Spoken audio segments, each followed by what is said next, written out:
এইটুকুন টুকুন, এইটুকুন খেলতে যাবি না? এইটুকুন ওঠ। উম, এই ভাই উঠ, খেলতে যাবো।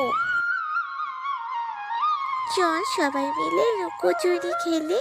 না না, লুকোচুরি না, তবে চল কানামাছি খেলি। এই দিদি, আমিও খেলবো তো। না, তুই দুধ ভাত কেন? আমি তো এখন বড় হয়ে গেছি, এখন আমি মাংস ভাত। আচ্ছা ঠিক আছে ঠিক আছে, তুইও খেলবি। নেই তোমাকে আরে না। এই তোরা জানিস আমাদের দক্ষিণ পাড়া ক্লাবে ঠাকুরের গায়ে না মাটি লাগানো হচ্ছে, তোরা দেখতে যাবি? হ্যাঁ হ্যাঁ যাবো। চল চল। হ্যাঁ হ্যাঁ। ওই দেখ দেখ, মাটি লাগাচ্ছে। বন্ধুরা, আমার এই ভিডিওটি যদি ভালো লেগে থাকে তবে ভিডিওটিতে একটি লাইক করুন, কমেন্ট